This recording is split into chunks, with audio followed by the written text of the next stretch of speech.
ഇനി നിനക്ക് എന്ത് സംശയം ഉണ്ടെങ്കിലും എന്നോട് ചോദിക്കാം, മാമൻ പറഞ്ഞുതരാം കേട്ടോ. ആണോ? അണ്ണാ, എനിക്ക് സംശയമുണ്ട്. നമ്മൾ ഈ പാമ്പിനെ പിടിക്കാൻ പോകുന്നതിന് മുമ്പ് ശ്രദ്ധിക്കേണ്ട കാര്യങ്ങൾ എന്തൊക്കെയാ? പാമ്പ് നമ്മളെ ശ്രദ്ധിക്കുന്നുണ്ടോന്ന് ശ്രദ്ധിക്കണം. പാമ്പിനെ പിടിച്ചോണ്ടിരിക്കുമ്പോഴത്തേക്കും പുറത്തുനിന്ന് ആരെങ്കിലും വരുന്നുണ്ടോന്ന് ശ്രദ്ധിക്കണം. ഇനിയിപ്പം അറിയാതെ പാമ്പെങ്ങാനും കൊത്താൻ വരികയാണെങ്കിൽ ഇറങ്ങി ഓടേണ്ട വഴി നമ്മൾ ആദ്യമേ തന്നെ ശ്രദ്ധിച്ചു വെക്കണം. അപ്പൊ ഇത്രയും പതി പാമ്പിനെ പിടിക്കാൻ പോരാ, രണ്ട് പ്രത്യേകതരം പാമ്പുകളുണ്ട്, അതിന് പ്രത്യേകം ശ്രദ്ധിക്കണം. അതൊക്കെ ഏതാ? നീർക്കോലി, അണലി. അതെന്തു പറ്റി? അവിടെ ഇതൊക്കെ ചൈനയിൽ നിന്ന് വന്ന പാമ്പുകളില്ലേടാ? പിന്നെ ചൈനന്ന് അവിടെ നിനക്ക് അറിയത്തില്ലേ? ബ്രൂസ്ലി, ജെറ്റ്ലി, നീർക്കോലി, അണലി. ഈ ചൈനക്കാരുടെയൊക്കെ പേരിന്റെ അവസാനം മൊത്തം ലീയാടാ. അതുകൂടാതെ ഇൻഷലുള്ള പാമ്പുകളും ഉണ്ടേ. ഇഞ്ചുള്ള പാമ്പ്? പിന്നെ അതേത് പാമ്പ്? ഇഞ്ചുള്ള പാമ്പ്? മൂർഖൻ, ചങ്കുവരൻ, മോതിരവളയൻ. അതെങ്ങനെ? ഇതിന്റെയൊക്കെ അവസാനം എന്നാ? എന്നാ? എടാ ഈ എന്നാന്ന്. ഇപ്പഴാ മനസ്സിലായി. എന്നാ നമുക്ക് പാമ്പിനെ പിടിക്കാം. അതെ, പിന്നെ വേറൊരു കാര്യം കൂടെ ഉണ്ട്. നോക്കിയേ, ഈ പാമ്പ് പടം പൊഴിക്കാന്ന് പറയത്തില്ലേ, ഈ ശരിക്കും ഈ പാമ്പ് പടം പൊഴിക്കുവോ? എന്റെ പൊന്നുമോനെ, പാമ്പ് പടം പൊളിക്കത്തില്ല.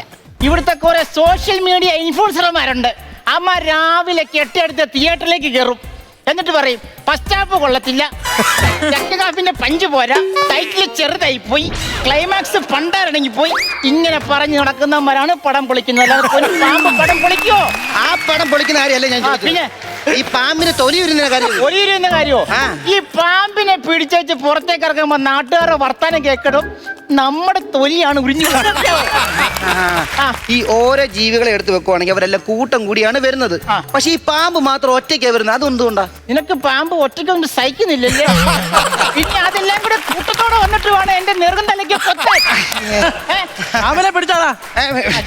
ഒരുത്തം കൂട്ടത്തോടെ വരും. പാമ്പ് എന്തേടാ? എടാ, പാമ്പിനെ പിടിക്കാൻ വന്നിട്ട് നീയാണല്ലോ പാമ്പ്. പോയി പാമ്പിനെ പിടിക്കാൻ നോക്കാം. അങ്ങനെ പറ്റത്തില്ല. അടിച്ച് വിറ്റായിട്ടിരിക്കുന്ന ആളെ കൊണ്ടൊന്നും പാമ്പ് പിടിക്കാൻ സമ്മതിക്കത്തില്ല. നാഗമാണിക്യം കണ്ടിട്ടുണ്ടോ? പിന്നെ കണ്ടിട്ടുണ്ടോന്നോ? 40 വട്ടം ഞാൻ കണ്ടിട്ടുണ്ട്. ഒരു പായലായിക്ക് ഞാൻ മണിയറ വാതിൽ തുറന്നപ്പോഴാണ് എന്നോട് ആ ചോദ്യം വന്ന്, നീ ആരാണ്, നിനക്ക് എന്ത് വേണമെന്ന്. ഞാൻ പറഞ്ഞു അപ്പൊ എനിക്ക് എന്നെ അമ്മയെ കണ്ടോന്ന്. അതെന്തോ ഈ പറയുന്നത്? നീല രാജമാണിക്യം കാണുന്നു. രാജമാണിക്യം അല്ലെന്ന്, നാഗമാണിക്യം കണ്ടിട്ടുണ്ടോ? നാഗമാണിക്യം ഞാൻ കണ്ടിട്ടുണ്ടെന്നോ? അമ്മച്ചിയാണ്, ഞാൻ കണ്ടിട്ടില്ലേ. എടാ, നീ പോയി ആ പാമ്പിനെ ഒന്ന് പിടിച്ചോണ്ട് വാ. എന്നാ ഇപ്പൊ തന്നെ പിടിച്ചിട്ട്. ഒട്ടും വിഷമുള്ള പാമ്പാ. എന്റെ മോനെ, പാമ്പിന് മാത്രമല്ലടാ വിഷമം, എനിക്ക് ഉണ്ടടാ വിഷമം. എനിക്ക് തായ്ലാൻഡിൽ പോകണമെന്നാണ് ആഗ്രഹം.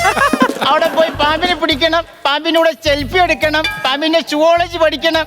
പക്ഷെ ഒരു പ്രശ്നമുണ്ട്, എന്റെ പെണ്ണും പിള്ള സമ്മതിക്കത്തില്ലടേ. ചേച്ചി പേടിച്ചിട്ടായിരിക്കും. എന്നാ പേടി? ഞാൻ അതുവഴി പട്ടായക്ക് പോവെന്നുള്ള പേടിയാവത്. എന്റെ പൊന്നു സുഹൃത്തെ, നീ ആ പാമ്പിനെ ഒന്ന് കയറി എടുത്തിട്ട് എന്റെ പൈസ ഒന്ന് എടുത്ത് തരാമോ? എന്നാ ഞാൻ ഇപ്പൊ തന്നെ പാമ്പിനെ പിടിക്കാൻ പോകാൻ പറ്റത്തില്ല. നീ പോയി പാമ്പിനെ പിടിച്ചിട്ട്. ഇല്ലാത്ത പാമ്പിനെ എങ്ങനെ പിടിക്കാൻ? ഇല്ലാത്ത പാമ്പോ? നമ്മൾ ഇതുവരെ കണ്ടിട്ടില്ലാത്ത പാമ്പിനെ എങ്ങനെ പിടിക്കാൻ? പാമ്പിനെ പിടിച്ചിട്ട് വേണം. പറ്റത്തില്ലെന്നാ പറഞ്ഞത്. വള്ളി എടുത്ത് തലേ വെക്കരുത്. വള്ളിയോ? അതല്ല, വള്ളിക്കെട്ടൻ പാമ്പ്. കൊടും വിഷമുള്ള പാമ്പാന്ന്.